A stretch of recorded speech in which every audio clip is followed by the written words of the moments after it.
Hello, good evening all. Myself Bharat and I'm a physics teacher and I'm from Sankalp Vidyapit. And अब हम लोग एक NEET के classes start करने वाले हैं. So I am dealing with the physics part. So हम लोग क्लास 11 की फ़िज़िक्स कंप्लीट करेंगे. तो देखिए बच्चों, जब आप लोग क्लास 10 से क्लास 11th में आते हैं तो सबसे बड़ा जो आपके साथ एक इशू होता है वो है फिज़िक्स के साथ. लाइक आप फिज़िक्स को पूरी तरह से अंडरस्टैंड नहीं कर पाते, आप लोग सिली मिस्टेक्स करते हैं because this subject becomes a very heavy for you, a big burden for you. So in order to उस बर्डन को कम करने का हम एक प्रयास कर रहे हैं. So today I am starting with the vectors and definitely there is a series. हम पूरा सीरीज़ रन करेंगे. Okay, and we will discuss from the vectors and we will go up to the last chapter. There is no big deal. अब बात यह है कि हमें subject को गहराई से समझना है, आसानी से समझना है. जितना हो सके इस सब्जेक्ट को हमें विजुलाइज करना है जितना ज़्यादा हो सके. सो देखिए, आप लोगों ने स्ट्रेट लाइन तो पढ़ ही लिया है, तो अब हम जो स्टार्ट करने वाले हैं मोशन इन अ प्लेन. जैसे कि आप लोग जानते हैं मोशन इन अ प्लेन इस चैप्टर में हमारे पास ये कंटेंट्स है. First of all, we will study about the scalar and vector quantities. Then, what is motion in a plane? उसका projectile motion, and at the last, we will study about uniform circular motion. But इन सभी को समझने से पहले, इन सभी motions को समझने से पहले हम लोगों को वेक्टर क्वांटिटीज़ की इंफॉर्मेशन बहुत अच्छी चाहिए. वेक्टर क्वांटिटीज़ की जानकारी, उसके बारे उसका इन डेप्थ कॉन्सेप्ट बहुत क्लियर होना चाहिए. अदरवाइज हम कभी फिजिक्स को पूरी तरह से समझ ही नहीं पाएंगे. Alright, so now the thing is, let's recall what we have studied, what you are being taught in the motion in a straight line. And as you know, motion in a straight line, you have studied about the concept of distance and displacement. आपने motion in a straight line में आपने distance और displacement के concept को पढ़ा. So distance is basically the total path traveled by an object. तो for example जैसे कि आपने पढ़ा होगा उस चैप्टर में कि बहुत सीधी सी बात है, डिस्टेंस है कि अगर कोई ऑब्जेक्ट चल रहा है तो ऑब्वियसली वो एक डिस्टेंस ट्रैवल करेगा. So total path length travelled, और डिस्टेंस कभी जीरो नहीं होता.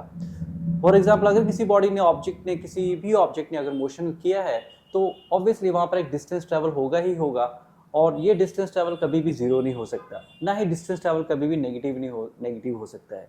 एंड इन अदर वर्ड्स, अब डिस्प्लेसमेंट की बात करें तो distance is the path trace from the initial point to the final point. Initial point is A, final point is B. चाहे आप इस ए से बी के थ्रू, you can go through multiple ways, आप किसी भी रास्ते से होके जाइए, हमेशा the outcome will be like you have reached the final point. And in all of these cases you will find कि यहाँ पे डिस्टेंस हर जगह अलग अलग है. यहाँ पर हर जगह डिस्टेंस आपको अलग अलग मिलेगा. So distance always talks about the total path length travelled by an object and it can never be zero. ये कभी भी जीरो नहीं हो सकता है. ठीक है, नाउ अब डिस्प्लेसमेंट किस बारे में बात करते हैं. Displacement always talks about the shortest route or the shortest distance between any 2 points, between the initial position A and the final position B. That is displacement. It always talks about the shortest distance between the initial position and the final position. All right, and obviously it is a vector quantity because displacement जो है एक vector sense को देता है. अगर हम बात करें, let us say we have two statements. अब यहाँ पर अब डिस्टेंस डिस्प्लेसमेंट को थोड़ा सा अगर हम समझना चाहे, let us say we have two statements. तो स्टेटमेंट वन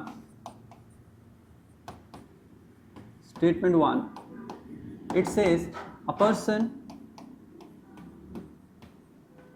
वॉक्स 20 मीटर. एक ये स्टेटमेंट है, अ पर्सन वॉक्स 20 मीटर्स. दूसरा स्टेटमेंट है statement 2,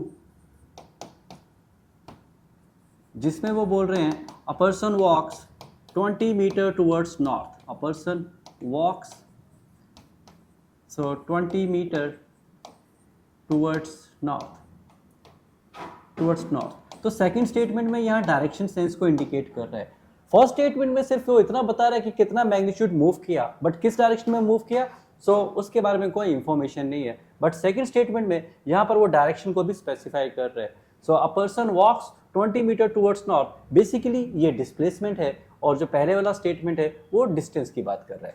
so the first statement it talks about the distance and the second statement it talks about the displacement. Okay, so ये एक बहुत ही concise सा difference हम बोले तो एक बहुत ही बारीक सा डिफरेंस है इन दोनों के बीच में. It's a fine difference between a distance and a displacement, but actually it is a huge difference. So distance हमेशा एक डायरेक्शन सेंस के बारे में कभी भी बात नहीं करेगा, बस इतना बोलेगा कि आप कितना मूव करे हो, ठीक, किस डायरेक्शन में मूव करे हो, कहाँ मूव करे हो, इसके बारे में कोई इंफॉर्मेशन नहीं.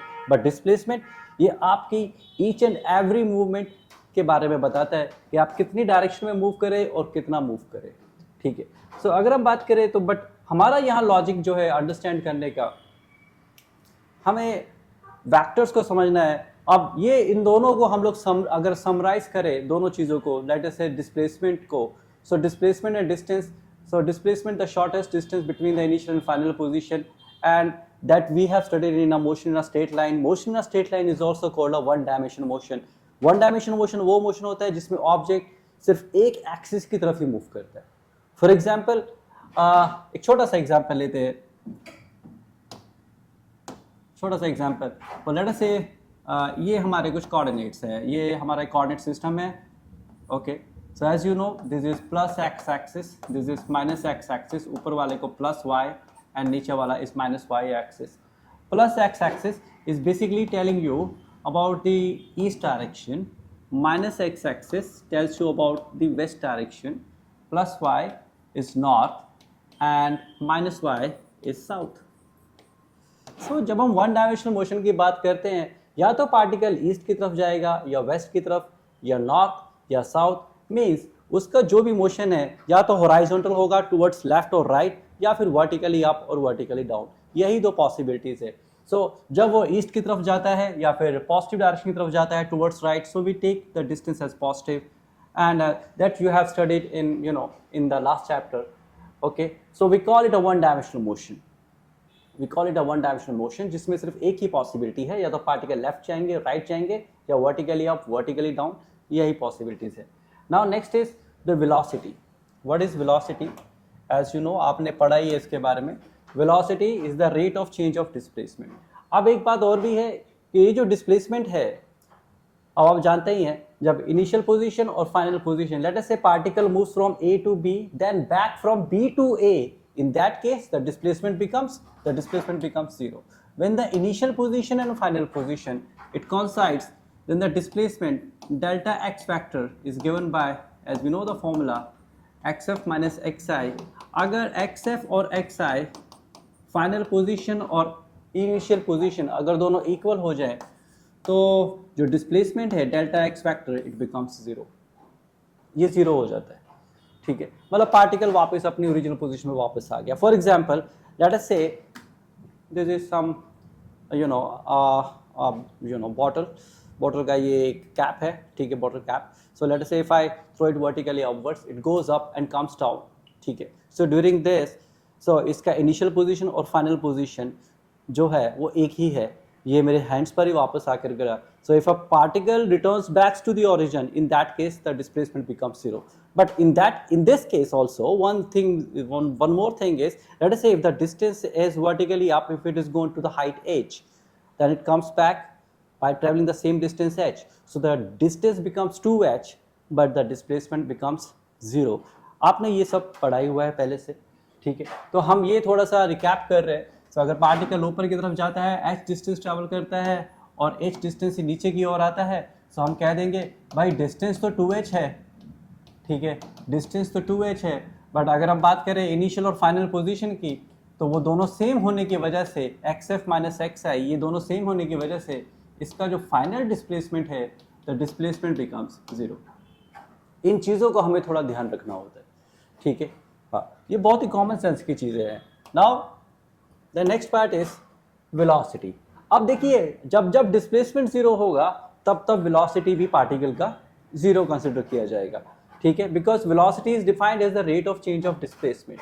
Rate of change of displacement से कहने का मतलब है the velocity v vector is equal to dx upon dt, ds upon dt. तो अगर dx अगर हमारा जीरो हो जाता है, इट सिंपली मीन्स कि हमारी जो वेलोसिटी है वो वेलोसिटी भी जीरो हो जाएगी. सो it is highly depending on the displacement itself. ये डिस्प्लेसमेंट पर निर्भर करती है. Now the next part is, अगर हम आगे देखें तो Then acceleration. Acceleration is defined as the rate of change of velocity. ठीक है, so acceleration A आप फॉर्मूलाज के बारे में थोड़ा जानते ही हैं, हम थोड़ा डिस्कस कर लेते हैं. As we know, velocity is the rate of change of displacement dx by dt with a vector sign, and acceleration is defined as the rate of change of velocity. This is the vector sign. Or I can also write acceleration as a double derivative of the displacement. अब ऐसा क्यों हुआ? Because velocity itself, if you see, velocity किसके equal होते हैं? dx over dt के. So इसका simple meaning हो गया, if I put this expression back into this expression, dx by dt in place of v, it becomes the double derivative of the acceleration. Sorry, double derivative of the displacement. So acceleration को जब हम define कहते हैं, we can also say it is also defined as the double derivative of displacement.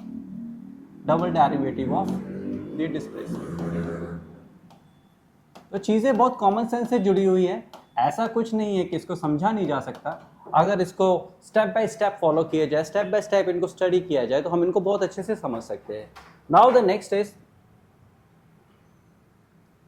अब हम बात करेंगे इस चैप्टर की मोशन इन अ प्लेन की, जिसमें हम स्केलर्स और वेक्टर्स को डिटेल्स में पढ़ने वाले हैं. देखिए क्लास 9th में आपने पढ़ा था क्या होता है स्केलर, क्या होता है वेक्टर.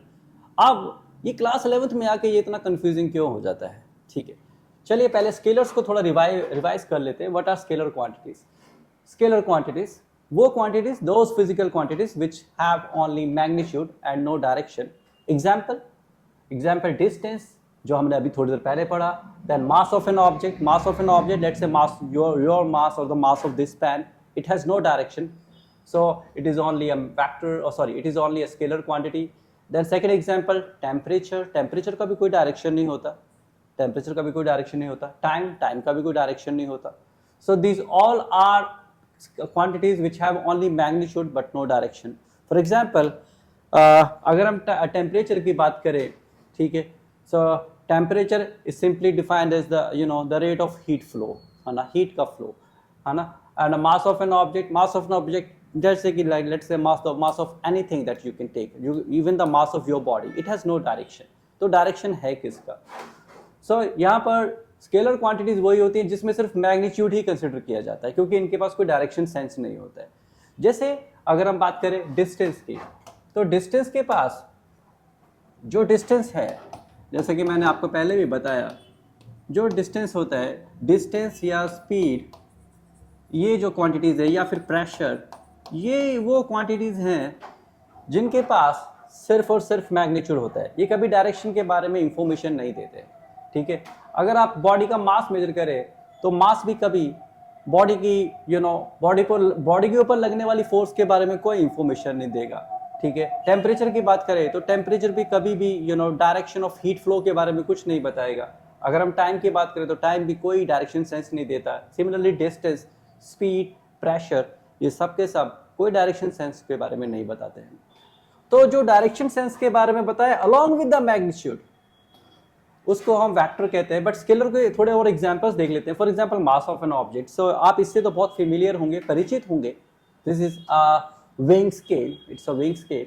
सो आप कई बार अपना आप बोलते हैं कि my weight is 68.5 kilogram, but actually it's not your weight, it's your mass है ये. तो ये क्या डिनोट करता है? ये सिर्फ मास को डिनोट करता है. सो मास एक स्केलर क्वांटिटी है. This is your mass, not weight, this is mass. अब वेट होता क्या है? वेट तो हम चलो आपको वेक्टर क्वांटिटीज में बताएंगे, बट ये जो स्प्रिंग बैलेंस होते हैं, ये हमेशा आपका मास ही मेजर करते हैं.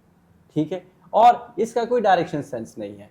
ठीक है, सो ये स्केलर क्वांटिटी कहा जाता है. इसका कोई मैग्नीट्यूड, इसका सिर्फ एक मैग्नीट्यूड होता है, इसमें कोई डायरेक्शन नहीं होता है. फॉर एग्जाम्पल अगर हम एक पर्सन की बात करूँ, let's say this is some XYZ person and it is standing over a weighing scale. It is, let us say this is some weighing scale, okay, and it gives readings. ये weighing scale है हमारा, ये readings देता है. तो ये readings क्या देता है? ये readings जितने भी spring balances हैं ना, ये सब के सब mass की reading ही देते हैं. Only they represent the mass. ये सिर्फ mass की reading दे सकते हैं, ये कभी weight की reading नहीं दे सकते. Because weight क्या है?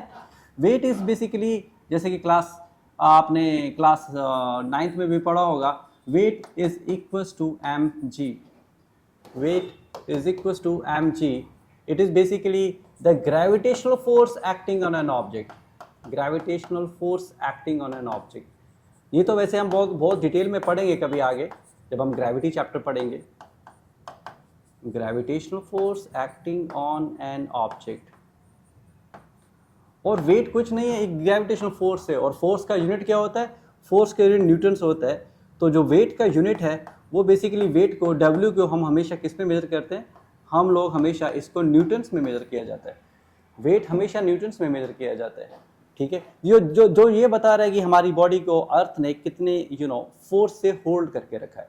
For example in this entire building, इस एंटायर बिल्डिंग को ग्रेविटेशनल फोर्स ने कितने फोर्स से होल्ड करके रखा है? That is the weight of this building. It's not the mass. Mass is the entirely thing. Mass is the amount of matter contained in a body. और matter का कोई direction नहीं होता है बच्चों. ठीक है. So this spring balance basically measures the mass, and the weight is basically is having unit newtons. ठीक है. So layman language में हम इसको weight कह देते हैं, but actually में ये होता तो mass ही है. ठीक है. Okay. Now next example we have is the temperature. Okay. Now temperature again. It doesn't give any kind of a direction sense. It never tells you about the sense of heat flow. कोई भी direction sense के बारे में ये information नहीं देता है. So temperature is again a scalar quantity. Now next is time. Time. So जब से हमारा जन्म हुआ और तब से अब तक time has only one direction. ठीक है. We are getting older and older. है ना? कोई भी young तो नहीं हो रहा होता है ना. So basically the time is actually it is flowing in a one direction. ठीक है. और बट ये कॉन्सेप्ट टाइम के जो है ना बहुत वास्ट होते हैं. इसको अभी इस मोमेंट पे समझाना आपको समझाना अभी हमारे लिए थोड़ा मुश्किल होगा.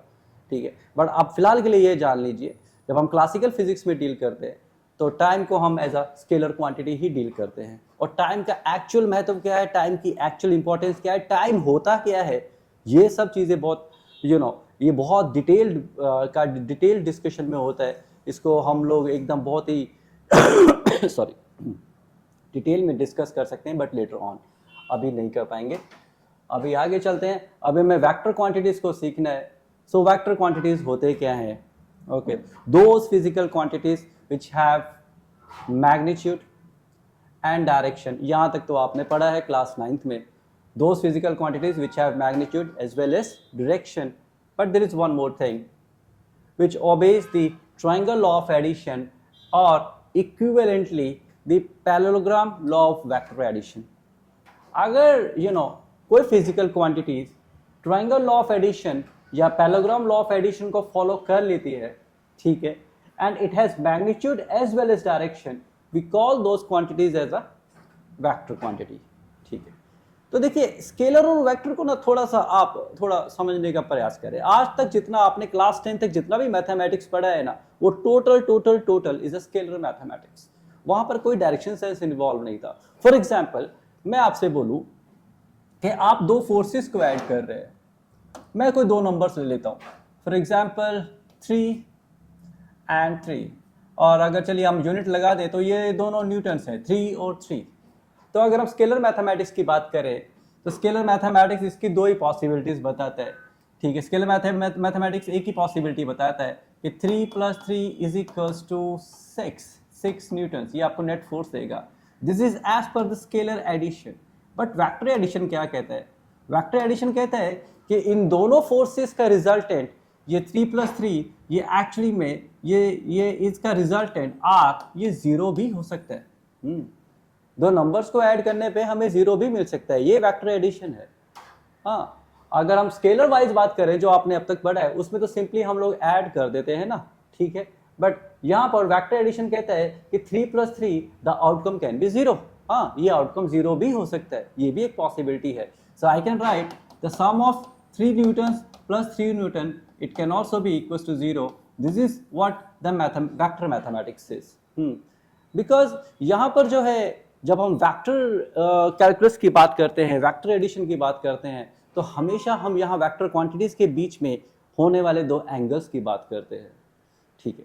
अब वेक्टर क्वांटिटीज को प्योरली समझने के लिए हमने ये दो बेसिक लॉज है हमारे पास वेक्टर एडिशन के. एक है triangle law of addition and दूसरा है हमारे पास parallelogram law of vector addition. अब हम इनको वन बाय वन समझ सकते हैं। पहले तो हम बात कर लेते हैं कि वेक्टर क्वांटिटीज कौन कौन से हैं। डिस्प्लेसमेंट, फोर्स, वेलोसिटी, एक्सेलरेशन, ये सारे के सारे एग्जाम्पल्स हैं हमारे पास वेक्टर क्वांटिटीज के। नाउ आप डिस्प्लेसमेंट जो हमेशा यही बताता है कि ऑब्जेक्ट कितनी दूरी पर गया और किस डायरेक्शन में गया, बट डिस्टेंस क्या बताता है, ऑब्जेक्ट कितना दूर गया, दैट्स इट। वो मैंने आपको स्टेटमेंट्स के जरिए बताया। तो basically displacement is telling you where actually the position, what is the position of the particle from the starting point। starting point से वो कितना दूर है। अब मान लीजिए starting point से वो 20 मीटर्स दूर है, ठीक है, और 20 मीटर्स गया और 20 मीटर्स वापस आया, तो डिस्टेंस वाला क्या बोलेगा कि 40 मीटर्स चला, बट डिस्प्लेसमेंट क्या बोलेगा, नहीं वो तो पार्टिकल वापस आ गया, so the displacement is 0 right, ठीक है। So displacement is basically telling you कि स्टार्टिंग पॉइंट के रिस्पेक्ट में, इनिशियल पोजीशन के रिस्पेक्ट में एक्चुअली में पार्टिकल कहाँ है। तो ये डायरेक्शन सेंस के बारे में बताता है। जैसे जैसे वेक्टर कैलकुलस आगे चलता जाएगा हमें और भी प्रिसाइज इंफॉर्मेशन आगे मिलती जाएगी, ठीक है। नाउ नेक्स्ट इज, ये फोर्स का एग्जांपल है बच्चों। अब यहाँ पे फोर्स का एग्जांपल है, तो आपके पास ये फुटबॉल है, ये तो डेली लाइफ का एक एग्जांपल हुआ। तो एक फुटबॉल है, आजकल तो फुटबॉल का वर्ल्ड कप भी चल रहा है। सो इसके अकॉर्डिंगली अगर देखा जाए, सो मान लीजिए this is somebody is a football player and he is kicking the football with a force of 125 Newton's along the direction of, so what I should assume, this, let's say it's a minus x-axis, negative of x-axis. So let us say if I draw a graph, and the football is present at the origin. So this is my football. This is a football, and a person kicks this football with a force. You can see the direction of force. So this is the direction of force F, which is 125 newtons. So where it is heading to? So we are talking, so let's say this is the origin. So this football is basically heading towards the west. So by looking at the direction of force, we can tell ये object कहाँ जाने वाला है. So when the person is going to kick this football, definitely this football will follow this direction. Okay, so force becomes a vector quantity. तो force एक vector quantity हुआ, है ना? Force is a vector quantity. So basically force की direction के along ही football move करेगा, जिस डायरेक्शन में फोर्स लगेगा उसी डायरेक्शन में वो ऑब्जेक्ट मूव करेगा। नाउ नेक्स्ट इज, ऐसे और भी एग्जांपल्स हैं हमारे पास। Let's say if we take the next example, acceleration. This is acceleration. So we can see जिस डायरेक्शन में वेलोसिटी है, एक्सेलरेशन, अब एक्सेलरेशन को आपने फिक्स रख दिया, जैसे कि आपने स्ट्रेट लाइन मोशन में पढ़ा, एक्सेलरेशन फिक्स है। जैसे जैसे आप आगे बढ़ते जा रहे हैं उसी डायरेक्शन में, you can see the velocity, see the acceleration is constant, starting में acceleration 0, then 1 meter per second square। अब यहाँ पर इसने acceleration को fix कर दिया 1 meter per second square। अब हर सेकंड के बाद क्या होगा, लगातार इसकी velocity 1 meter per second increase होती जा रही है। So within 3 seconds it's 3 meter per second, within 4 seconds it becomes 4 meter per second, 5 meter per second, then all of sudden उसने brakes apply किए, और brakes apply करने से क्या हुआ, you can see brakes apply करने से उसमें रिटार्डेशन शुरू हो गया और उसकी वेलोसिटी रिड्यूस होना शुरू हो गई। You can see at the end of this slide you will observe, so within 4 seconds 4 metre per second, now 5 metre per second, now it applies brakes. जैसे ही ब्रेक्स लगाए एक्सेलरेशन क्या हो गया, -10 metre per second. Negative sign क्या represent कर रहा है, रिटार्डेशन। रिटार्डेशन का मतलब now the forces are now the forces are in the backward direction. हाँ, बैकवर्ड डायरेक्शन में लगना शुरू हो गया, ठीक है। So this is an example which is telling you the acceleration is also a vector quantity. अब डिपेंड करेगा कि एक्सेलरेशन अगर पॉजिटिव है तो ऑब्जेक्ट की वेलोसिटी लगातार इंक्रीज करती जाएगी, और अगर एक्सेलरेशन नेगेटिव है तो वेलोसिटी लगातार कम होती जाएगी। सो अगेन इस एग्जांपल को लेते हैं, 3 seconds में 3 मीटर पर सेकेंड, 4 seconds में velocity becomes 4 metre per second, 5 seconds में 5 metre per second. Now it applies the brakes and the velocity becomes 0। ये एग्जांपल बताता है कि जैसे उसने ब्रेक्स अप्लाई किए ऑब्जेक्ट ने रिटार्ड होना शुरू हुआ और velocity becomes 0। Okay, so this is the example. Now I move to the next example. अब हम बात करते हैं इलेक्ट्रिक करंट की। तो आपने देखिए, आपने करंट इलेक्ट्रिसिटी चैप्टर तो पढ़ाया हुआ है बच्चों। तो as per this chapter current electricity, आप लोग जानते हैं कि करंट की जो डायरेक्शन है, it always from positive terminal to the negative terminal of the battery. For example एक छोटा सा सर्किट लेते हैं यहाँ पे। Okay, So let us say this is some bulb, okay, and one end is connected to the positive terminal, another end is connected to the negative terminal, okay. This is positive, this is negative, and the direction of current, as we know, it is from the positive terminal to the negative terminal, okay, positive terminal to the negative terminal. अब आप यहाँ पे wires को अगर हम देखें, अगर हम यहाँ पर वायर्स को ध्यान से देखें, वायर्स एकदम स्ट्रेट राइट एंगल्स पे है, ठीक है, और करंट की वैल्यू को हम लोग एज्यूम कर लेते हैं। मान लीजिए यहाँ पे जो करंट फ्लो कर रहा है वो है 9 एम्पियर्स, ठीक है। नाउ ऑल ऑफ सडन मेरे दिमाग में एक आइडिया आया कि क्यों ना हम ये जो वायर्स है इनको थोड़ा एंगल्स पे लगाएं, है ना। फॉर एग्जांपल जैसे कि वायर्स को हम लोग एकदम वायर्स को हम अगर ऐसे ऐसे घुमा के लगाएं। अब वायर्स को आप सीधा लगाइए, वायर्स को चाहे आप उल्टा करके लगाइए, चाहे वायर्स को आप कितने भी एंगल्स पे बेंड कर ले, क्या करंट आई का वैल्यू 9 एम्पेयर रहेगा या 9 एम्पेयर से चेंज हो जाएगा? नहीं, करंट का वैल्यू चेंज होने वाला नहीं है। सो आप वायर्स को कैसे भी लगाए, कितने भी एंगल से मोड़े, इट डजंट मैटर, ठीक है, the value of current will remain same, so hence it becomes a scalar quantity. तो ये एक स्केलर क्वांटिटी बन जाता है, ठीक है, because it is independent of the angle, कितने भी एंगल से, बट फोर्स जिस एंगल पे लगेगा आउटकम उसके अकॉर्डिंगली आता है, ठीक है। सो दैट्स वाई हम इसको एक स्केलर क्वांटिटी ही करंट को एज्यूम करते हैं, ठीक है, बिकॉज इसका आगे स्केलर इसको अगर हमें वेक्टर बनाना है तो ये करंट के वैल्यूज जैसे जैसे वायर को हमने बेंड किया वैसे वैसे करंट के वैल्यूज चेंज होने चाहिए थे, because wires are bending at certain angles, but यहाँ पर चेंज नहीं हुए।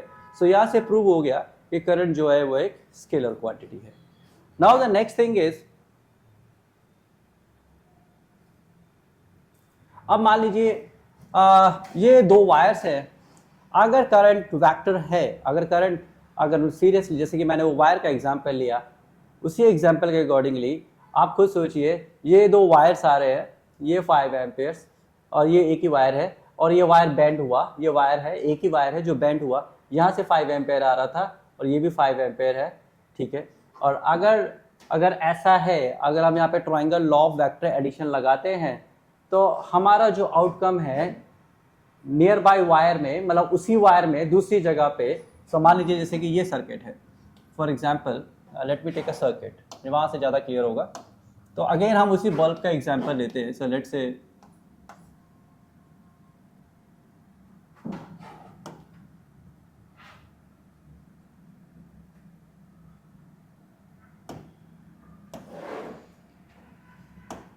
okay, so this is a bulb again, okay, now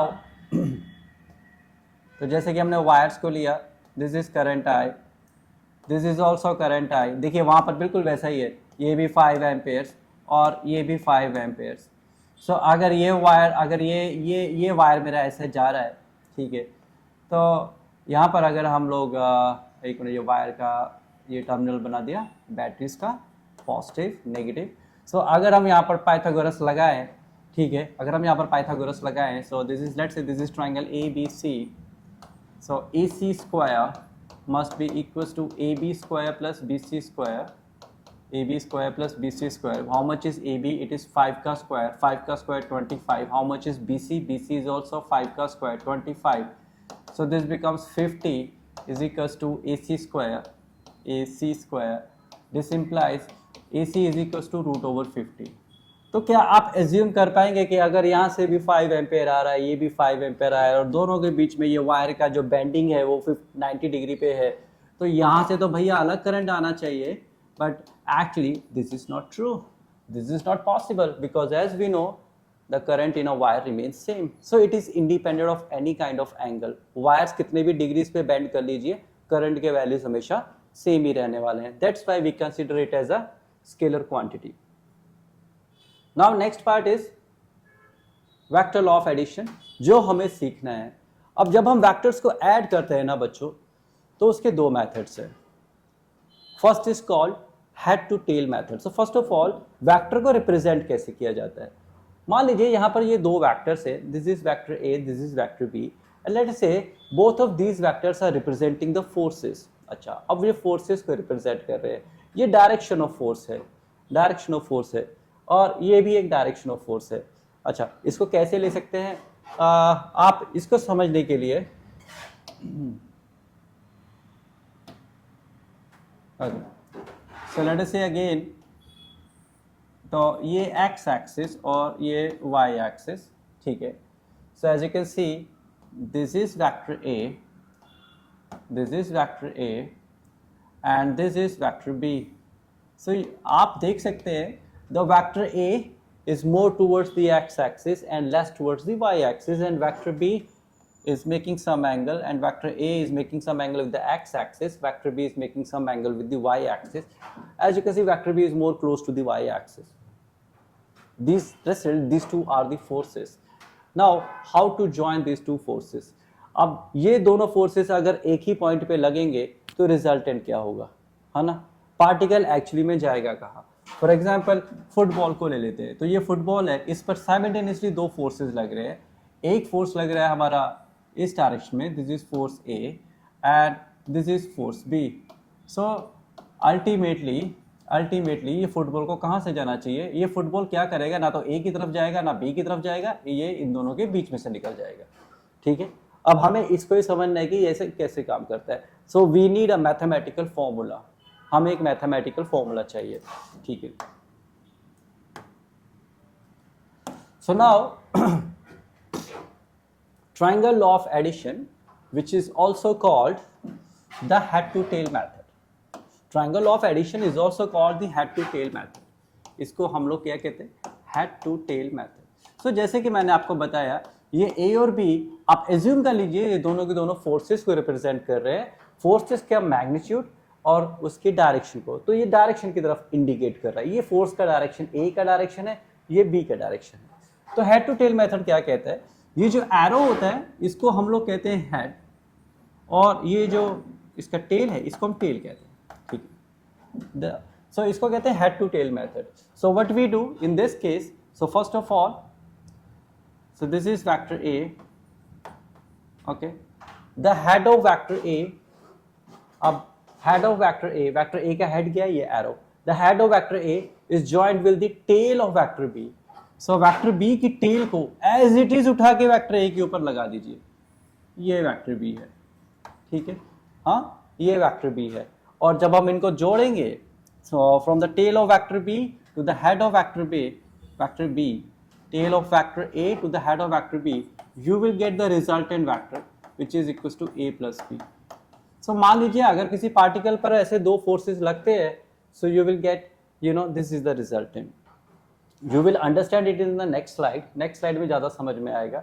सो इनको हमें करना कुछ नहीं है, as per the triangle law of addition we have to join these two forces as per the head to tail method. So this is vector A, okay. So in vector A this part is the tail, this is head, और फिर हम vector B को उठाएंगे। So the tail of vector B is joint with the head of vector A and this is our resultant, r is equals to a plus b। So this is our vector r।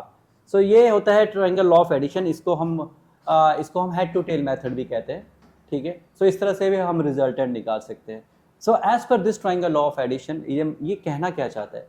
कहता है कि if two vectors are taken in order and in direction, जिस order में है और जिस डायरेक्शन में हमने उनको वैसे लिया, and we have the tail of one vector is joint with the head of another vector, okay. And these two vectors अगर आप देखें ए और B, they are representing what is this is a triangle. What is this representing? These are representing the two sides of a triangle. If the two vectors represents the two sides of a triangle, then the third side represents the resultant. तो कहता है कि अगर किसी triangle के दो side vectors को represent कर रहे हैं, तो उसका जो थर्ड साइड होगा, ट्राइंगल का जो थर्ड साइड होगा, वो हमेशा किसको रिप्रेजेंट करेगा? वो रिजल्टेंट को रिप्रेजेंट करेगा। This is what they want to say, ठीक है। नाउ आप पैरेललोग्राम लॉ ऑफ एडिशन की बात कर ले। So in a parallelogram law of addition which is also called tail to tail method, अब इसको हम लोग टेल टू टेल मेथड भी कहते हैं। अब देखिए, आप खुद ही आप लोग तो पैरेललोग्राम और ये ज्योमेट्री वगैरह सब पढ़ा है। Okay, you have studied it very well. Okay, now the thing is, if you see clearly, there are two triangles in a parallelogram. Everybody knows there are two triangles in a parallelogram. So if two vectors, this is vector A, this is vector B, and if they are joined tail to tail, अगर ये tail to tail join कर दिया जाए, this is the point of joining, then the resultant R will come from the middle. Then the resultant R will come from the middle. तो अब इसका statement क्या कहता है? इसका स्टेटमेंट बहुत ही सिंपल बात करते हैं, कहते हैं कि if the two adjacent sides of a parallelogram, okay, now if two vectors represents the adjacent sides of a parallelogram, two vectors represents the adjacent sides of a parallelogram, adjacent sides of a parallelogram, अगर parallelogram के adjacent sides को represent करता है, तो then diagonal जो होगा उस parallelogram का, the diagonal represents the, क्या represent कर रहा है? The diagonal represents the resultant of the two vectors. Then the diagonal represents the resultant of A and B. Resultant को हम represent करते हैं R vector से, resultant of A and B, A vector and B vector. ठीक है, तो कहता है कि अगर हम दो वेक्टर्स को कुछ ऐसा ज्वाइन करें, ठीक है, सो दैट कि वो दे represent the two adjacent sides of a parallelogram. So vector A और वेक्टर बी तो कैसे ज्वाइन करेंगे भाई? हम उनको टेल टू टेल ज्वाइन कर सकते हैं, वो उससे बढ़िया मेथड ही नहीं है. तो अगर हम दो वेक्टर्स को टेल टू टेल ज्वाइन करेंगे, ठीक है, then the diagonal of that parallelogram will give you the resultant. ये parallelogram law of addition है, parallelogram law of addition है. Now the next part is, okay, so अभी हम scalar और vectors के हैं. So अब this is what is this shape?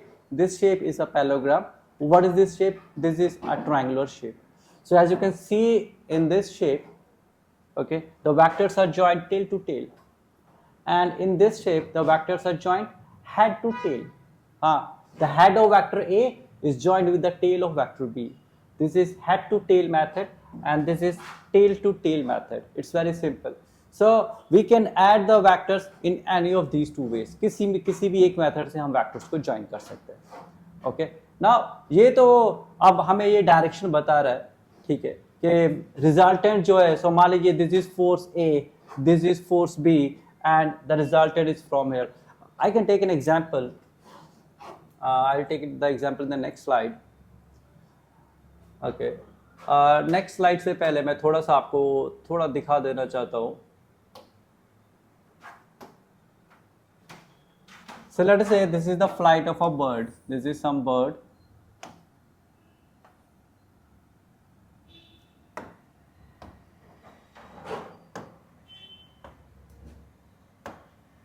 So let us say this is some bird.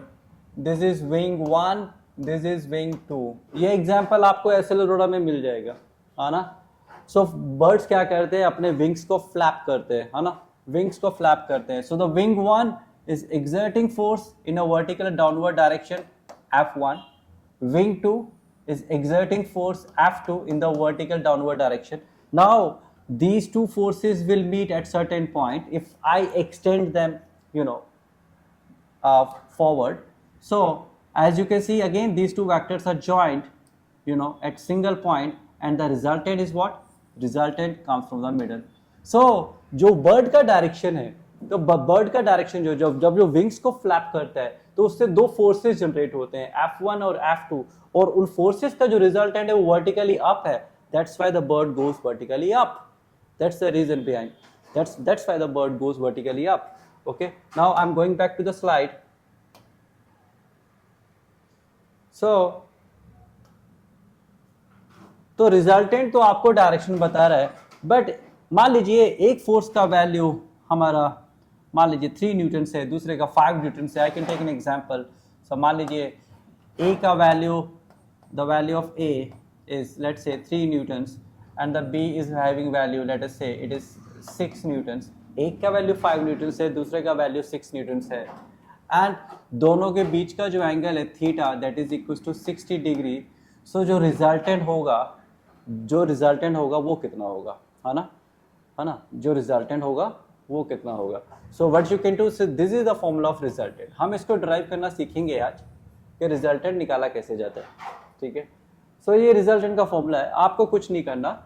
ए का value कितना दिया है, ए का वैल्यू 3 न्यूटन्स है, बी का वैल्यू इज 5 न्यूटन्स है, और theta is equals to 60 degree. What is theta? Theta is the angle between, ये बात लिख लीजिए, थीटा क्या होता है, theta is the angle between A and B. Theta is the angle between vector A and vector B, दोनों vectors के बीच में एंगल. तो मान लीजिए ये दोनों फोर्सेस को रिप्रेजेंट कर रहे हैं, और एक का वैल्यू 3 न्यूटन, दूसरे का value 5 Newton. So let's put the magnitude of resultant क्या होगा, लेट्स पुट द वैल्यूज कि मैग्नीट्यूड ऑफ रिजल्टेंट क्या होने वाला है. Let's find out. So if I do a square plus b square plus 2ab cos theta, this is the formula. a का square क्या होता है, a का स्क्वायर, सो a इज 3, 3 का स्क्वायर 9, b का स्क्वायर, b इज 5, 5 का square 25 plus 2ab. If I multiply 3 into 5, 3 into 5 is 15 into cos theta is cos 60. Okay, this is cos 60 degrees. So if you simplify it, what you will get, 25 plus 9, 45, 2 5s are, this is 30, cos 60 is 1 by 2, so this becomes 15. Okay, so actually it comes out root 59 newtons.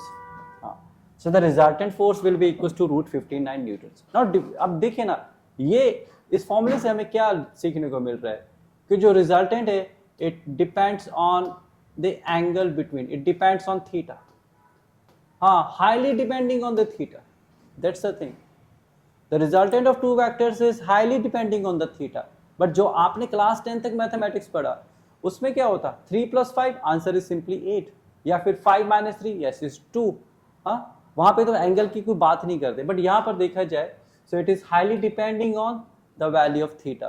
दोनों forces के बीच में angle कितना है at the point of impact, at the point of application, दोनों के बीच में एंगल कितना है. ठीक है, उसी से ये मालूम होगा. अभी हम बहुत सारे एग्जांपल्स लेंगे और क्लियर होता जाएगा. सो this is the resultant of two vectors.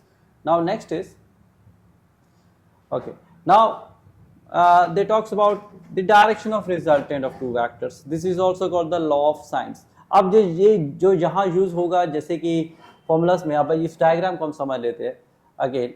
अब ये यहाँ पर इन्होंने क्या किया, the vectors two vectors are taken a and b, okay, and they are joined tail to tail, and this green one is the resultant. So as per the law of parallelogram, a and b are the two vectors which are joined by tail to tail method, okay, and the resultant r vector is coming from the center. Okay, now if you apply basic geometry अगर आप apply करें, what you will get, let us say alpha is the angle between vector a and r vector, a and r vector. Okay, theta is the angle between vector A and B, ये तो मैंने पहले ही बताया. What is theta? Theta is the angle between A and B. Okay, what is beta? Beta is the angle between, so basically this is beta. अगर मैं आपको बताऊं, this is beta, yes this is beta. So if this is beta, as per geometry this must be beta. And what is this dotted line? So this is a parallelogram. ये पूरा का पूरा क्या बन रहा है? सो ये OPSQ, OPSQ, ये पूरा पैरेललोग्राम है. अगर ये बी वेक्टर है तो उसके पैरेलल साइड, अपोजिट साइड, ये भी तो बी वेक्टर हुआ. If this is a vector, इसके opposite side this is also a vector, right? ठीक है. So now if we take this triangle, एक हमने क्या किया, हमने बाय कंस्ट्रक्शन एक परपेंडिकुलर ड्रॉ कर दिया. ये आपने क्लास 9th में ऐसी geometry in the similarity of triangles आपने ऐसा बहुत बार किया होगा. So यहाँ पर उसने उसको सिंपली ले लिया. So let us say if I take this right angle triangle PMS. अब PMS में आप sin बीटा ले लीजिए. What is sin beta? Sin beta, अब sin का फॉर्मूला आप लोग जानते हैं. Sin is perpendicular by hypotenuse. What is perpendicular? Perpendicular is MP. Okay. And what is hypotenuse? Hypotenuse क्या होता है बेटा? 90 डिग्री के opposite side, which is B vector. So I can simply write it is B, or I can write हाँ ठीक है MP by B, MP by B. So यहाँ पर एक साइन बीटा आ गया हमारा, ठीक है. Now next is if you take this triangle, if this is 90, ये वाला भी तो 90 होगा. अगर हम ये वाला ट्राइंगल लेते हैं तो, अगर ये वाला ट्राइंगल, सो इसमें कौन सा एंगल बन रहा है, अल्फा. अगर हम अल्फा लेते हैं तो sine of alpha, sine of alpha is again perpendicular by hypotenuse. Perpendicular क्या है, perpendicular is again MP, and what is hypotenuse in this case, hypotenuse is R vector. Hypotenuse क्या है, इज द R वेक्टर, है ना. MP hypotenuse is the R vector. Okay. So अगर हम यहाँ से MP को सेपरेट करें, साइन बीटा वाले से अगर आप MP को सेपरेट करें, so MP is equals to B sine beta. Simple mathematics लगाया, कुछ नहीं. और यहाँ से भी आप इसी इक्वेशन से आप MP को सेपरेट करें, but you will gate MP is equals to R sine alpha. ठीक है. नाउ इन दोनों को कंपैरिजन कर दीजिए. अगर हम इन दोनों को कंपेयर करेंगे तो you will get B sine beta is equals to R sine alpha. R sine alpha. Now if you look at the expression, ठीक है, R sine alpha, R sine alpha. So ये क्या बन जाएगा, इस साइन अल्फा को नीचे ले आइए. सो ये बन जाएगा B by sine alpha, B by sine alpha is equals to R by sine beta, is equals to R by sine beta. ठीक है. इसी तरह से हम दूसरा थीटा एंगल लेके भी हम इसको सॉल्व कर सकते हैं. If we take the theta angle we can get, so this is called the law of sines. ये लॉ ऑफ साइंस जो है ये हम यूज़ करते हैं जब हम न्यूमेरिकल सॉल्व करते हैं, तो हम इन लॉज की यूज़ करते हैं. सो फार हमें जो ज़्यादा फोकस करना है वो इसी फॉर्मूले पर करना है.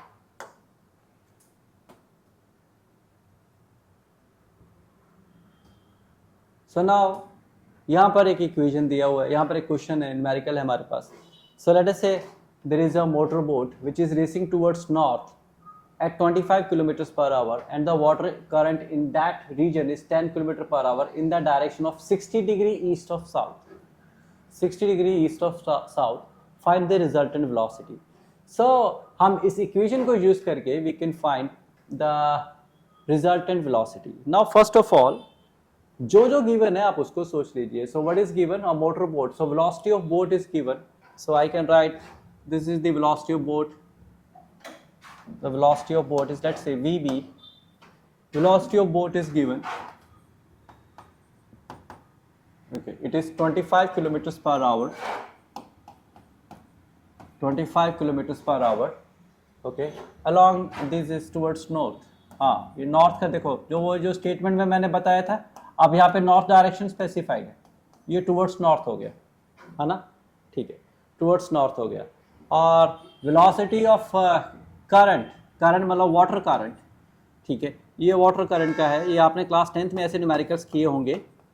सो वाटर करंट का जो वेलोसिटी है it is given as 10 kilometres per hour is equals to 10 kilometres per hour and this is towards the 60 degree east of south, towards 60 degree east of south. हाँ, अभी इस तरह से coordinates दिया हो 60 डिग्री ईस्ट ऑफ साउथ. तो हमें इसको अब यहाँ पर तो चलो ये आप तो ऑलरेडी रिप्रेजेंट किया हुआ है, तो बट हम इसको कैसे रिप्रेजेंट कर सकते हैं, ये बहुत आसान होता है. तो फर्स्ट ऑफ ऑल आपको कुछ नहीं करना है, सिंपली आपको कोऑर्डिनेट्स बना लेने हैं, X axis and Y axis. एक ग्राफ जैसा प्लॉट कर लेना है. So the first thing that you have to do is to plot the graph. अब जैसे इसने north, this is south, west and east. अब उसने क्या बोला है as per question, velocity of boat 25 kilometre per hour towards north. तो आपने एक वेक्टर ड्रॉ किया VB, ठीक है, which is representing towards the north direction. And यहाँ पर जो VB का वैल्यू है वो हमें गिवन है 25 kilometres per our. Now velocity of current, जो वाटर करंट की वेलोसिटी है, it is east of south. अब देखो ये थोड़ा कंफ्यूजिंग होता है कि ईस्ट ऑफ साउथ क्या होता है, ईस्ट ऑफ साउथ. ठीक है, सो ईस्ट ऑफ साउथ का मतलब होता है कि साउथ के साथ एंगल बना रहे 60 degree, 60 degree east of south. ठीक है, 60 डिग्री ईस्ट ऑफ साउथ होता है कि वो 60 डिग्री का एंगल बना रहा है ईस्ट डायरेक्शन में, but with respect to the south. East direction में बना रहा है, ईस्ट के साथ, ईस्ट ऑफ साउथ बना रहा है, तो इसका मतलब वो साउथ के साथ 60 डिग्री का एंगल बना रहा है। अब ये साउथ के साथ 60 डिग्री का एंगल बना रहा है, तो बट हमें तो यहाँ पर as per the formula of resultant का फॉर्मूला हम लोग जानते हैं, it is given as root over A square plus B square plus 2ab cos theta and what is theta. तो हमें यहाँ पर a का वैल्यू मालूम है, b का वैल्यू मालूम है, हमें थीटा निकालना है। What is theta? Theta is the angle between vb and vc। Theta is what? Angle between velocity of boat and the velocity of water current vb and vc। अब वो कैसे निकाले? हमें तो यहाँ पर इक्वेशन में कहीं भी एंगल नहीं दिया दोनों वेक्टर्स के बीच में, तो यहाँ पर तो एक एंगल दिया है 60 डिग्री और दैट इज रिप्रेजेंटिंग कि ईस्ट ऑफ साउथ है, ईस्ट ऑफ साउथ। ठीक है, तो ईस्ट ऑफ साउथ क्या होगा? अगर ये साउथ है तो उसे 60 डिग्री घूम जाइए ईस्ट की तरफ, तो यहाँ पर एक एंगल बनेगा, इसको बोलेंगे हम 60 डिग्री ईस्ट ऑफ साउथ। तो अगर हम देखें ये वेक्टर है हमारे पास, ठीक है, तो अब हमें एंगल कौन सा निकालना है? एक तो ये वेक्टर है मेरे पास VB और एक ये है मेरे पास, दिस इज VC, है ना, this is VC। So basically मुझे VB और VC इन दोनों के बीच में ये एंगल निकालना है। ये जो मैंने ग्रीन से शेड किया, ये एंगल मुझे चाहिए। This angle is basically your theta. अब इसको कैसे निकाले? अब आप इसको पूरा अगर ज्वाइन कर लें सो इट बिकम्स 180 डिग्री। अगर आप इसको यहाँ से भी ऐसे ऐसे ज्वाइन कर लें so this complete becomes 180 degree, और ये एंगल हमें गिवन है 60 डिग्री। सो 180 में से अगर 60 डिग्री हम माइनस कर दें, if I subtract 180 minus 60 it becomes equals to 120 degree. ठीक है, सो बेसिकली जो थीटा का वैल्यू है it is equals to 120 degree. अब आपको कुछ नहीं करना है, VB और VC के वैल्यूज आपको मालूम है, थीटा का वैल्यू आपने 120 डिग्री यहाँ से निकाल लिया। You can directly substitute this values in this equation and that's it, you will get the resultant velocity. It's very simple. Okay, now so this simply substitutes the values 25 VA, 10 VB and what is cos 120। अभी आप class 11th में नए नए आए हैं, so cos 120 होता कितना है? देखो बच्चों, cos 120 का जो वैल्यू है, cos 120 degrees is always equal to -1/2। अब now how it is possible? देखिए cos 60 का जो वैल्यू होता है बच्चों, cos 60 is equals to 1/2। Okay, and cos 120 definitely it will lie in the second quadrant. तो सेकंड क्वाड्रेंट की अगर हम बात करें, this is first quadrant, this is second quadrant, so we call it ASTC। Second quadrant मतलब below 180 degree, second quadrant मतलब below 180 degree, greater than 90 and less than 180। So cos 120 this angle lies in the second quadrant, ये second quadrant में lie करता है, और second quadrant में जो cos का value है वो negative होता है। So cos 60 we can also write it as 180 minus 60। cos 60 we can write it as cos 180 minus 60, because as we know cos 180 minus theta is equals to minus cos theta। cos 180 minus theta क्या होता है? Is equals to minus, तो cos change नहीं होगा but cos negative हो जाएगा second quarter में। Cos 180 minus theta is equals to minus cos theta. Similarly I can write cos 180 minus 60 is equals to minus cos 60 degrees. Since we know cos 60 is 1/2, so cos 180 minus 60 gives 120, so cos minus cos 60 means minus 1/2। So cos 120 का value minus 1/2 होता है। Okay, so you can directly put these values and finally इसको solve कर लीजिए, और इसको solve करने के बाद you will get the resultant velocity which is 22 kilometers per hour। Okay, okay,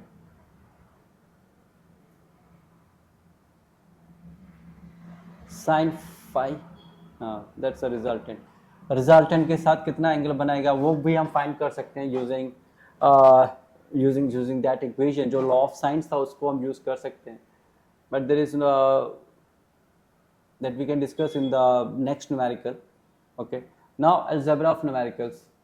ठीक है, वेक्टर्स के टाइप्स की बात कर रहे हैं इक्वालिटी ऑफ वैक्टर्स, ठीक है, two vectors are said to be equal if they have the same magnitude and the same direction. जैसे कि वैक्टर ए और बी मैग्नीट्यूड भी सेम है, दोनों 5 न्यूटन्स एंड डायरेक्शन भी दोनों का सेम है। इसको हम बोलेंगे these are the called the equal vectors. Okay, equal vectors. Now multiplication of vectors by a scalar, let us say we have vector a, it is having some value 5 newtons for example। okay, so कहता है कि अगर किसी vector को अगर हम किसी real number से किसी पॉजिटिव नंबर से अगर हम मल्टीप्लाई करें, सो लेट्स से a का वैल्यू 5 न्यूटन्स है और अगर हम इसको 2 से मल्टीप्लाई करते हैं सो ये वेक्टर्स 2 टाइम्स इंक्रीज हो जाएगा। सो नाउ जो a का जो नया वैल्यू है, the new value of a will be 2a, 2 into 5, 2 multiply 5, so this becomes equals to 10 newtons। तो जैसे जैसे आप नंबर से मल्टीप्लाई करते जाएंगे उतना ही ये वैल्यू इंक्रीज भी होता जाएगा। ओके, नाउ नेक्स्ट इसमें जो है multiplication of a vector by scalar. अगर multiplying a vector A with a negative number, अगर हम किसी वेक्टर को नेगेटिव नंबर अगर पॉजिटिव नंबर से मल्टीप्लाई करें तो उसकी डायरेक्शन में कोई चेंज नहीं आता। बट मान लीजिए अगर हम उसको किसी नेगेटिव नंबर से मल्टीप्लाई करें, so let's say this is the velocity v, okay, this is the velocity v। If I multiply velocity v with some negative number, अगर हम इसको किसी नेगेटिव नंबर से मल्टीप्लाई कर दें, सो let's say this is the velocity v vector, it is multiplied with some negative number, let's say -2, so the first thing that you have to, velocity increase तो करेगा, velocity 2 times तो जरूर होगा, but it will be in a negative direction, it will be in a negative direction। so if you say this is the positive direction, so if I reverse, just इसको flip कर देना है, इसको flip कर देंगे, so you will get the negative direction। so velocity will increase, but किस direction में? negative direction में। कितना इंक्रीज करेगा? 2 टाइम्स करेगा, बट नेगेटिव डायरेक्शन में इंक्रीज करेगा। ठीक है, so this is called multiplication of vector by scalar. Okay, अब let's say if we have a vector A, अब यहाँ पे आप देख सकते हैं अगर किसी फ्रैक्शन से मल्टीप्लाई करें whose magnitude is changed by the factor p by q and the direction depends on the sign of fraction। कहता है कि वही बात है, चाहे आप पॉजिटिव नंबर से मल्टीप्लाई करें, चाहे आप उसको नेगेटिव नंबर से मल्टीप्लाई करें, अगर आप पॉजिटिव नंबर से मल्टीप्लाई करते हैं किसी भी वेक्टर को तो उसकी डायरेक्शन में कोई चेंज नहीं आने वाला। However the magnitude will increase as per the number, जितना बड़ा नंबर होगा उतना मैग्नीट्यूड इंक्रीज कर जाएगा, बट एज फार एज उसकी डायरेक्शन की बात करें, जब आप नेगेटिव नंबर से मल्टीप्लाई करेंगे तभी उसकी डायरेक्शन में चेंज आएगा। यहाँ पर भी यही कह रहे हैं, अगर आप फ्रैक्शन से मल्टीप्लाई कर देंगे, अगर आप फ्रैक्शन से मल्टीप्लाई करेंगे उतना ही असर होगा। लेट अस से दिस इज v एंड इसको हमने 1/2 से मल्टीप्लाई किया, तो you can see the velocity of the vector reduced by 1/2। यहाँ पर जो वेलोसिटी है वो 1/2 टाइम्स रिड्यूस, मतलब हाफ रह गया। ठीक है, हाँ, वो फिर हाफ रह गया। ठीक है, अगर आप यहाँ पर -1/2 होता तब क्या होता? अगर आप इस वेक्टर को velocity v is multiplied with -1/2, अब उसके केस में क्या होता? This is representing +1/2, what is -1/2? This is -1/2, so velocity कुछ इंक्रीज डिक्रीज होता तो जरूर, बट नेगेटिव डायरेक्शन में होता -1/2। सो v ये बड़ा वेक्टर रिप्रेजेंट कर रहा है, जस्ट हाफ साइज का है, बिकॉज हमने इसको किससे मल्टीप्लाई किया था? This is multiply with p by q which is in the means a fraction 1/2, और अगर इसको -1/2 से मल्टीप्लाई करें तो you will get this as a resultant. उसका रिजल्ट ये होगा, उसने अपनी डायरेक्शन को चेंज कर लेगा। तो याद रखिएगा, जब भी आप नेगेटिव नंबर से मल्टीप्लाई करेंगे तो जो मैग्नीट्यूड में चेंज आएगा वो तो डिपेंड करेगा नंबर के मैग्नीट्यूड पे, बट अगर नंबर नेगेटिव है तो डायरेक्शन वेक्टर का रिवर्स हो जाएगा। ठीक है, रिवर्स हो जाएगा। नाउ नेक्स्ट इज अब एडिशन ऑफ वेक्टर्स कंटिन्यू, जैसे कि हमने बताया, जैसे कि ट्रायंगल लॉ हमने डिस्कस किया, vectors are joined by head to tail method and if they represent the two sides of a triangle then the third side of a triangle represents the resultant of the triangle।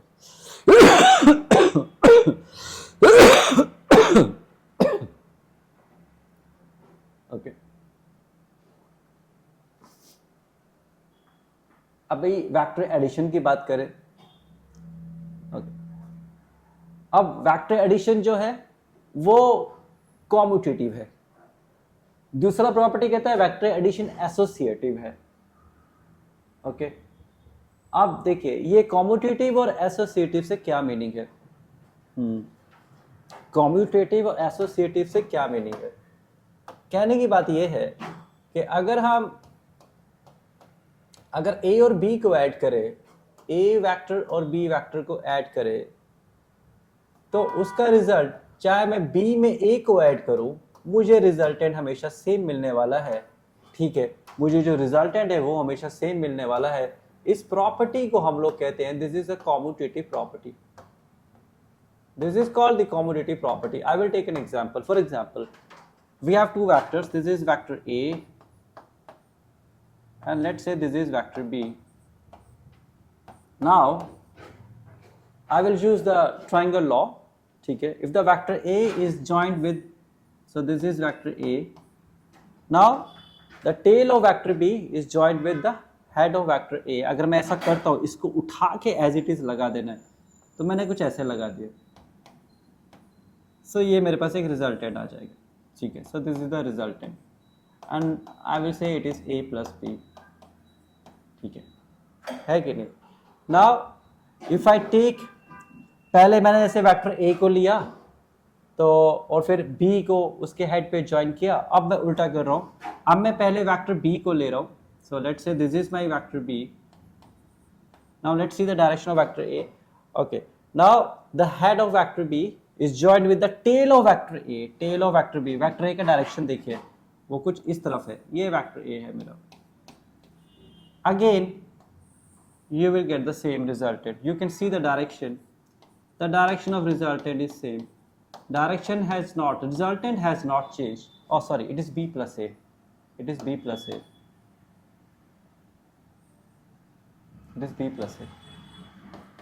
So this is B plus A. So either you join A with B, you add A with B or B with A, the outcome will be same, the result. So this property is called the commutative property. इसको हम कहते हैं commutative property. Okay. Now vector addition is also associative. अब ये कहता है कि associative भी होता है। तो मान लीजिए अभी तक तो हमने दो वेक्टर्स करके डिस्कस किया। मान लीजिए तीन वेक्टर्स है, तीन वेक्टर्स की डायरेक्शन क्या है?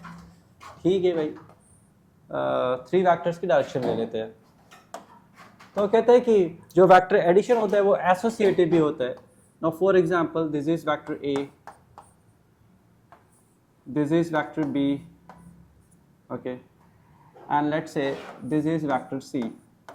और now you can see all of them are they are in different directions. So पहले मैंने ए और बी को लिया। ठीक है, ए को लिया और फिर मैंने बी को लिया। ठीक है, बी को लिया। ओके, और उसके बाद चाहे मैं सी को ले लूँ। ठीक है, ये this is C. Okay, so you will get the same resultant R vector. Okay, A और बी के रिजल्टेंट की बात करें, so this is the resultant of A plus B, A plus B. This is the resultant of A plus B, this is A, this is B, so this is the resultant of A plus B. So अगर A plus B के vector में अगर हम C vector को join कर देंगे, again the resultant will be same. So चाहे आप ए प्लस बी के रिजल्टेंट में सी को ऐड कीजिए, चाहे बी प्लस सी के वेक्टर में, सो ये बी और सी है, अगर बी और सी को ऐड करता हूँ ये बी प्लस सी का वेक्टर हो गया। So this is B plus C. और चाहे मैं बी प्लस सी के वेक्टर में ए को ऐड करूँ, you can see this is B plus C, this arrow, this is B plus C. और बी प्लस सी में अगर चाहे मैं ए को भी ऐड करूँ, again you will get the same resultant. हमेशा रिजल्टेंट सेम आता है। चाहे कोई भी दो वेक्टर्स का रिजल्टेंट तीसरे वेक्टर के साथ आप ऐड कर दीजिए, you will always get the same resultant. So that's it, this is called the associative law और वेक्टर एडिशन इज एसोसिएटिव। ठीक है, नाउ सब्ट्रैक्शन ऑफ वेक्टर्स करने से पहले मैं थोड़ा सा आपको बताना चाहता हूं, अब हमने क्या सीखा है वो हम थोड़ा डिस्कस कर लेते हैं। For example,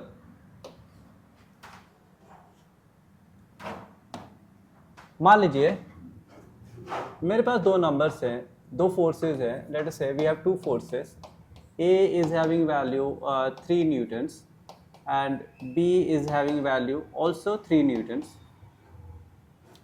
and the question is state the angle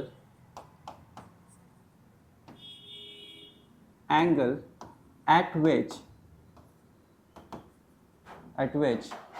the resultant, अब कहता है कि मान लीजिए आपके पास दो फोर्सेस है 3 न्यूटन्स 3 न्यूटन्स करके, तो कहता है कि state the angle eight which the resultant, अब यहाँ पे एंगल गिवन नहीं है ना, एंगल गिवन नहीं है, तो state the resultant eight which the resultant becomes number 1 when the resultant becomes 3 plus 3, it is 6 newtons.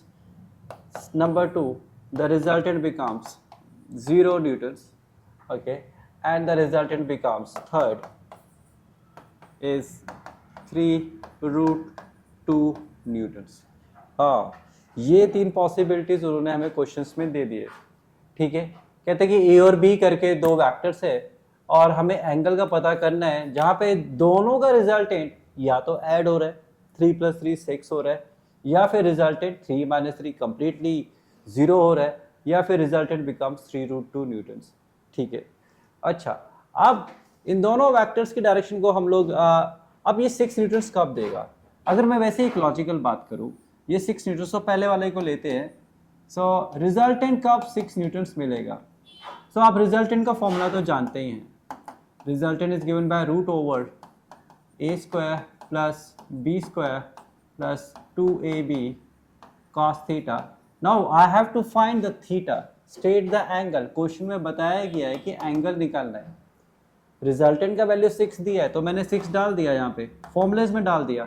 ए और बी का वैल्यू दोनों का 3 है, 3 का स्क्वायर 9, बी भी 3 का स्क्वायर 9, ओके 3 3 9, 9 2 18, सो यहाँ पे 18 इंटू कॉस थीटा, यहाँ पे वैल्यूज डाल दिए। ए का वैल्यू भी 3 डाल दीजिए, बी का वैल्यू भी 3 डाल दीजिए, ए का स्क्वायर 9, बी का स्क्वायर भी 9, एंड अगेन ए और बी मल्टीप्लाई तब भी 9, 9 2 18 cos theta. Now square both sides, squaring both sides, so 6 का square 36, 9 plus 9 18, 18 plus 18 cos theta.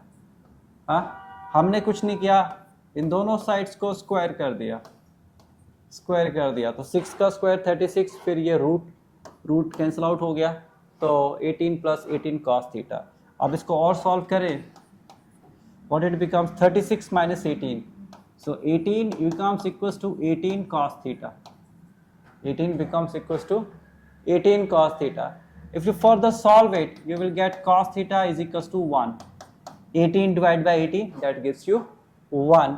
And finally I can say cos 1 कब देता है, cos 1 देता है जब थीटा की वैल्यू 0 डिग्रीज होती है। इसका मतलब ये दोनों के दोनों वेक्टर्स ये एक ही डायरेक्शन में एक्ट कर रहे हैं, 3 न्यूटन्स ए का और बी का भी 3 न्यूटन्स, दोनों के दोनों एक ही डायरेक्शन में ऐड कर रहे हैं। तो जब दो वेक्टर्स एक डायरेक्शन में होते हैं तो उसमें थीटा क्या होता है, 0 डिग्री। तो ये तो काफ़ी लॉजिकल हुआ। आप मान लीजिए आपके दो फ्रेंड्स हैं और दोनों के दोनों एक टेबल को पुश करते हैं, एक ही डायरेक्शन में पुश करते हैं with the equal force. So what is the resultant force, obviously you have to add the forces, that's as simple as that. तो उसमें आपने ऐड कर दिया, ठीक है।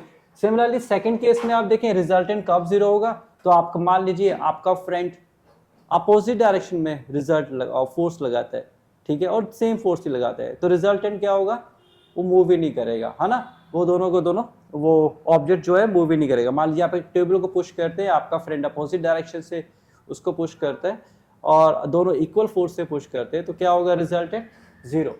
तो अब सेकंड कंडीशन को अगर हम समझना चाहें कि रिजल्टेंट 0 कब आएगा, रिजल्टेंट इक्वल्स टू 0 न्यूटन, ये कब आने वाला है, तो जब ए का डायरेक्शन बी के डायरेक्शन से विपरीत होगा। ए और बी दोनों के वैल्यू तो सेम है 3 न्यूटन्स और बी का वैल्यू भी 3 न्यूटन्स, ये एक ही ऑब्जेक्ट पे लग रहे हैं, लेट अस से this is an object, okay, but in दोनों मतलब दोनों लाइंस में एंगल कितना है। सो अगर हम इन दोनों लाइंस को again if we join using you know tail to tail method, so let say tail to tail method से अगर हम ज्वाइन करें tail to tail, so this is vector A 3 newtons और वेक्टर बी का direction क्या है, towards left, इसको मैंने यहाँ से ज्वाइन किया vector B again 3 newtons, again you will find they are forming a linear pair which is 180 degree. ठीक है, so as per the formula what is cos 180 degree, cos 180 degree is -1. ठीक है, ये आप याद कर लीजिए. ठीक है, बाद में कभी आप मैथमेटिक्स में पढ़ेंगे या फिर कभी और डिस्कशन होगा तो इसके बारे में बताया जाएगा कि ये क्यों 1 - 1 होता है. So cos 180 is equals to -1. Again, if you apply the formula, resultant is equals to root over a square plus b square plus 2ab cos theta, and in place of theta I am writing cos 180 degree. Cos 180 is -1, so I can write r is equals to root over a square plus b square minus 2ab. cos 180 का -1 मैंने लगा दिया. अब ये क्या formula बन गया, a minus B whole square. So root over a minus B whole square, this cancels out. So the final resultant is equals to a minus B. What is the value of a and what is the value b? Both are 3 newtons. So 3 - 3, so the resultant becomes 0. So अगर कभी resultant 0 होना है दो equal vectors में तो simple सी बात है कि उन दोनों को आप एक दूसरे के अपोजिट होना ही पड़ेगा. ठीक है, उन दोनों को एक दूसरे के अपोजिट होना ही पड़ेगा, तभी उनका रिजल्टेंट जो है 0 होगा. ठीक है, हाँ. तो आज के लिए इतना काफ़ी है स्टूडेंट्स. बाकी स्लाइड्स में बाकी जब हम बाकी जो स्लाइड्स रह गए हमारे, हम उन्हें नेक्स्ट वीडियो में आपके साथ शेयर करेंगे. नेक्स्ट वीडियो में हम उनको डालेंगे. ठीक है, एंड मोर ओवर हम लोग इसको और डिटेल्स में डिस्कस करेंगे, कुछ और न्यूमेरिकल्स लेके आएंगे. प्लीज़ कमेंट में हमें बताएं कि आपको ये वीडियो कैसा लगा. हम और इन्फॉर्मेशन आपके साथ शेयर करना चाहेंगे, और डिटेल्स देना चाहेंगे. आप अपने क्वेश्चंस भी हमारे साथ शेयर कर सकते हैं. ठीक है, और आपको अगर इन स्लाइड्स की ज़रूरत है तो स्लाइड्स भी हम आपके साथ शेयर कर सकते हैं. बट मीनवाइल आपको अपनी स्टडी पे फोकस करना है, पैनिक बिल्कुल नहीं करना है, विश्वास रखना है, अपने आप पे ट्रस्ट रखना है, ट्रस्ट में ट्रस्ट रखना है और पॉजिटिव रहना है, तभी आप आगे बढ़ेंगे. ठीक है, thank you. Goodbye for all from Sankalp Vidyapit. Thank you all.